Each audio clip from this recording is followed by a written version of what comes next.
Chelsea need to turn Wednesday night's win into a run, and I don't personally subscribe to the belief that Chelsea can't pick up any points from the run of fixtures that follow Fulham and Burnley.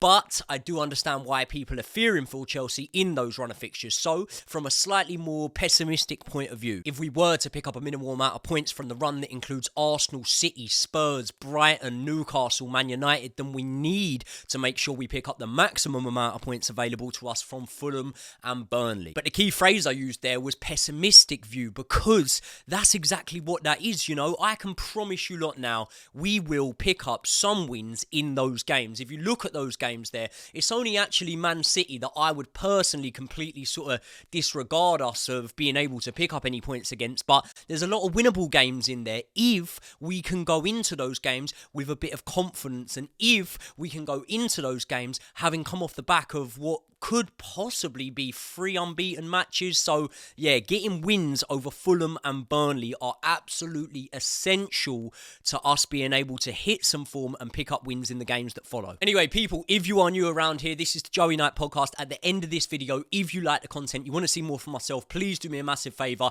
hit the subscribe button and also click the bell so that you get a notification every time one of my videos goes live. And in this video, I'm going to be previewing Monday night's match against Fulham at Craven Cottage. Let's start off by giving you lot my lineup for the game. I'm going to stick with the 4-2-3-1 formation, and I'm going to stick with Robert Sanchez in goal. I touched on the fact in my match review of the Brighton game that obviously he looked a little bit off the mark with his feet. Maybe his judgment was a little bit poor at times against Brighton, but I do think that he showed us a lot more positives over the past couple of games than he has negatives, and for that reason, I'm obviously sticking with him in goal. Right back, we have got a real decision on our hands here with obviously both Milo Gusto and Reece James unavailable for selection, which means we have not got a recognised right back available for selection in this game. We do have 3 players, however, that can play in that position. So obviously we've got Marc Cucurella, who played there against Brighton. I already said that I thought that was the best match I'd seen him in a Chelsea shirt. A few people said about his performance against Dortmund, but you know, I actually think the game against Brighton, he was a little bit better. Obviously, we got Axel Disasi. He played there at times for Monaco as a sort of makeshift right back. And obviously, we got the £100 million man, Moises Caicedo, who we saw at times also, especially in his first full season with Brighton, did play in that right back position a fair few times. And the decision for me, I suppose, sort of hinges on who I put at left back, because I am obviously desperate to not see Levi Colwill at left back. So then when you look at things, how many recognised left backs have we got that are available? We know Ben Chilwell's out for this match, but I'm going to go with Cucurella in this one. I think he played really well against Brighton in that right back position. 1 or 2 moments that maybe he could have done better, but that's really nitpicking, isn't it? I think that when a player has had a bad run of form or a bad season as a whole like Cucurella did, and obviously has come under heavy criticism from the fan base, most notably probably myself, we got to hold our hands up when he gets sent right and when he does put in a good performance, and I would want to see him in that role. And do you know what the funny thing is, yeah? I've spoke plenty of times now about stumbling upon a recipe for success. Sometimes players will be suspended or injured and you sort of make do with what you've got, and you'll put another player in a position that maybe they're a little bit out their comfort zone in, and it comes good for them. Most people would agree with me that one of the leading right backs in the Premier League last season was Ben White, who we know is not necessarily a right back by trade. One of the leading left backs in the league last season was Dan Burn, who we know is not a left back by trade. So I do believe that, I'm not saying Marc Cucurella is going to become one of the leading right backs in the league, but I do believe that maybe he can go over there, do a job while expectations are sort of slightly low on him. So yeah, I'd put him there. Centre-back pairing, I'm going to stick with Axel Disasi and Levi Colwill. I'm not going to go deep into this one again, but I've already touched upon the fact that I do think that this pairing, this partnership, should be given an opportunity to grow, to flourish, and obviously that does mean that unless we were going to play 3 centre-backs, we're going to drop Thiago Silva out of that lineup. I love Thiago Silva. I respect Thiago Silva. I'm massively appreciative of Thiago Silva for sticking around when times got tough and other people who should maybe have shown more loyalty to the club, may have jumped ship. So I won't name any names. But yeah, for this one, I'm going to stick with those 2. And then left back, I am going to go Ian Maatsen. Now, this is the thing that makes this lineup a little bit rogue and maybe one that is sort of tinkered with a little bit too much. So I understand that this is just my lineup. This isn't the lineup that I think Pochettino will go with. If I'm honest, I think Pochettino will probably stick Levi Colwill back at left back and he will bring Thiago Silva back into the mix. But for me, I would go Ian Maatsen at left back. Listen, we saw him do a really, really good job at left back for Burnley in the Championship last year.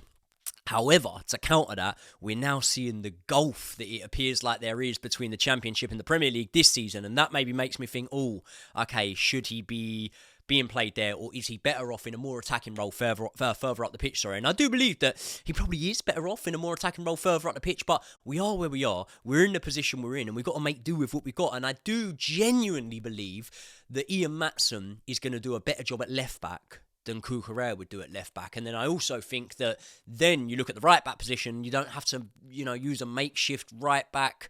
Cucurella is a makeshift right back, isn't he? But you know where I'm going with this. You know what I mean. Anyway, let's move on, because the next 5 positions for me are quite easy to pick. And that is obviously Enzo paired with Caicedo. We need to give these two boys another chance to keep building this partnership. And I think when Caicedo was brought in, we all thought, right, brilliant, Enzo Caicedo pivot. And it hasn't really worked out that way. We've seen Gallagher in there and we've seen Enzo pushed up further forward. But I do believe that in Cole Palmer, who I'm starting in the 10, we've now found the answer to who we need there. Surely anyone can see it has got to be that. Enzo Caicedo, Cole Palmer in the 10. I am going to stick Raheem Sterling one side of him on the right-hand side, and I'm going to keep with Mykhailo Mudryk on the left-hand side. Now, a lot of people, including myself, have been sort of unable to make their mind up on what sort of player we are getting in Mykhailo Mudryk, or what sort of player we have.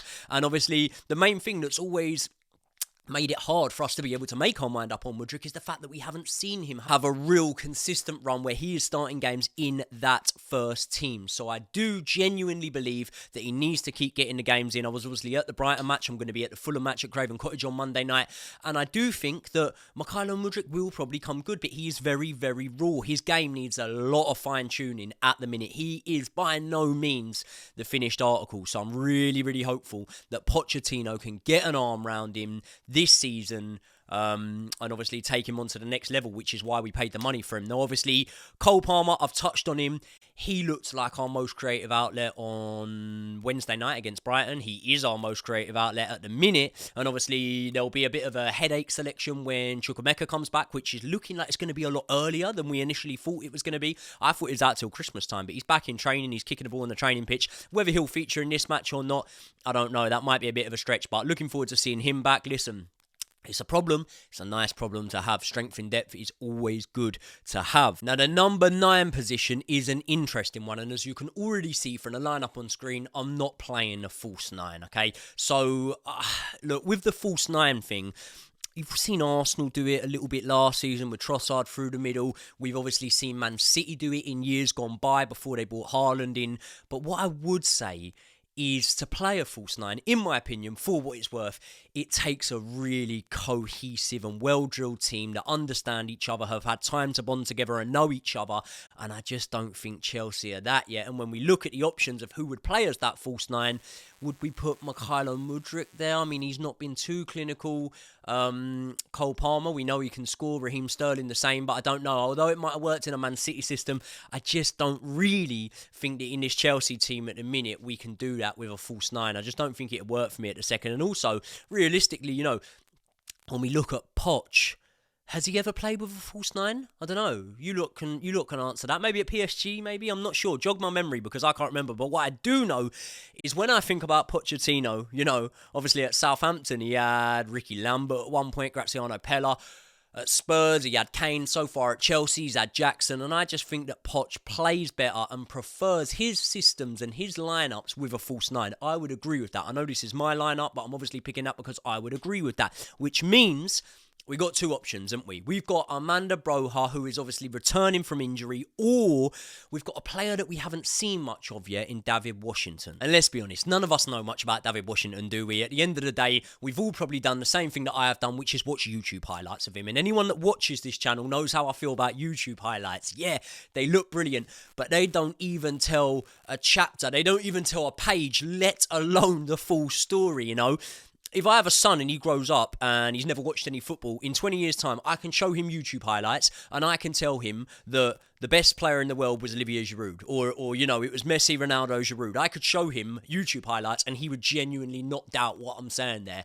And that's not me discrediting Giroud. I've got a lot of respect for that man. I love Giroud. I think he could do a job in our team at the minute, but let's be honest, he's not up there with the elite of the elite. And what I'm saying is YouTube highlights can make you look like that. So I'm not writing off David Washington, but what I'm saying is we really don't know what we're going to get from him yet. So to start a player like Washington, who has literally no European football experience, could only be described as a gamble. And in a match that I see as very, very important, like this match, I don't really want to take so much of a gamble, you know. To counter that, sometimes these gambles pay off, didn't they? I remember like Papi Cisse coming over here. He had no Premier League experience and he absolutely lit the Premier League up when he was playing for Newcastle. Michu, that's another one that comes to mind. Amir Zaki. So there have been sort of exceptions to the rule, but there's a reason, why we remember these cases, and that's because they're so rare. Most of the time, it doesn't happen. So realistically, we've got to go for the man with a lot more Premier League playing experience, and that is Armando Broja. Now, if he wasn't coming back from a horrific injury, it would be a no-brainer to start Broja, but, you know, we just got to see sort of how he's coming along. The fact that he's only got a few minutes off the bench here and there sort of not concerns me, but makes me think it's going to be a longer process in easing him back than I am anticipating. But in Broja, we know we've got someone who's tenacious, who's fast, who's direct, and who's massively physical in his style of play. But until we see him start a match and go through a whole match, we don't know if and what that injury is actually taken out of him. So my suggestion would be to start him, and then maybe we can see Washington off the bench. Hopefully we can break the trend of recent and get a goal early, and then it can take a bit of pressure off of us, and we won't be chasing the game. But let's be honest, it's Chelsea, so we probably will be. So there's my 11, and considering we're going through an injury crisis, I think that's a pretty strong team, you know. Let's touch on Fulham. So Fulham are a decent side, aren't they? But I think all of us would be lying if we didn't say that last season we saw them as overachievers. Now, could they suffer from second season syndrome? You know, they've only got one win on the board so far in the Premier League. Obviously, so have Chelsea. And we saw it with Sheffield United, didn't we? They finished top half of the table and then went down the next season. Obviously, seen it in recent years, haven't we? With Huddersfield, I remember they had a good Premier League finish. They went down the next season. Leeds, they done really well in their first season up. But to counter that, a lot of people thought we were going to see it with Brighton and Brentford, and they've just got stronger and stronger as each season goes by. So my guess would be that Fulham might not hit the heights that they did last season, this season, bearing in mind, you know, they look like they're struggling for goals a little bit, and that might be an issue, but Fulham ain't going to be nowhere near the drop zone at all. And obviously, so far this season, you know, they've given hard matches to both Arsenal and Spurs, knocking them out of the cup. I think Fulham are a really, really decent side, and I think they're going to pose us a lot of threats in this match. They're unbeaten in their last 3 games, but I do look at the team, and I won't call it top-heavy, but I'm not sure about their defence, you know. Defensively, they haven't even been that bad. They conceded 5 to City. They also shipped 3 against, who was it? Who put 3 past them? Someone did, I don't know. But Brentford, wasn't it? Yeah. But either way, you know, like Fulham are half decent. They're half decent. But surely Chelsea have got to be getting a couple of goals in this match. I don't know whether I just get gassed up on one win, and I can feel a lot of you are going to be getting in the comments now going, you definitely get gassed up on one win. But I was impressed by what I saw from us against Brighton, man. First half, we were pony, but second half, we came out there and we looked shades of Chelsea in seasons gone by. I'm not going to say Chelsea and we're winning Champions League and whatever, but we just looked a little bit better than we've looked. And I do honestly believe that the problems that we've seen so far run so much deeper than Mauricio Pochettino. The problems are at boardroom level, ownership level, and Mauricio Pochettino is the man for the job. He has come into a very, very turbulent Chelsea side, and obviously there's been comings and goings that I don't think he had much of a say in. There's been so many injuries. There's been a lot of negative stuff going on behind the scenes, and obviously they're in a team which, let's be honest, if you don't support Chelsea, you're loving Chelsea's downfall. I know that from my comment section. So, all that being said, it was always going to be a hard job to hit the ground running, you know. Obviously, we look at, let's say, Unai Emery, for example, at Aston Villa. He went into a side and got it going straight away, but he had a lot more stability in that team, a lot more players that knew each other in that team, you know. Arteta took a while to get it right at Arsenal. Klopp took a while even to get it right at Liverpool. I'm not saying Pep took a while to get it right, but Pep didn't come in Man City and win the league straight away. So these things happen. I think we've got a top manager in Mauricio Pochettino. I love the way he talks. I really like the aura around him, and I think that he is going to be a Chelsea manager for a long time. The sort of talks that a lot of channels and YouTube sort of personalities and whatnot have been putting out recently talking about Pochettino's job. His job ain't under threat. There'd be uproar from the fans, I think, if he was sacked. Not because he's so loved amongst the fan base and he's done anything with us yet, but it really is an indictment of how the ownership are running this club if he was to be sacked. Don't get me wrong, we need a win in this match, but I'm backing us for a win. I think Chelsea are going to run out 2-1 winners over Fulham on Monday night at Craven Cottage and finally propel ourselves onto a little bit of a run that we can take in to that really hard run of fixtures after the international break. I want to know your lot's thoughts. As always, very, very interested to know what you lot think. Let me know what you think of my starting lineup. If you've got the time, I love to see your starting lineups when you put them all in, so thank you very much for doing so. Obviously, the main thing I want to know, score predictions. Let me know your score predictions. Today, I will be... No, I won't. I'm recording the kickoff today. I'm recording this on Saturday. So I was about to say I'll be on the kickoff, but I'm not. But got a lot of stuff coming up this week. I'm back on the 5 podcast on Wednesday. So keep your eyes peeled for that. Plenty more stuff coming up. So thank you very, very much because... we hit 50k, the channel's doing really, really well. I'm so happy with it. I'm buzzing with how things are going at the minute. I can't quite get my head around it sometimes. It's that overwhelming. So really appreciative. Let me know your thoughts in the comments. Please, if you're not already, subscribe, click the bell so that you get a notification every time one of my videos goes live. And I will see you all in the next one.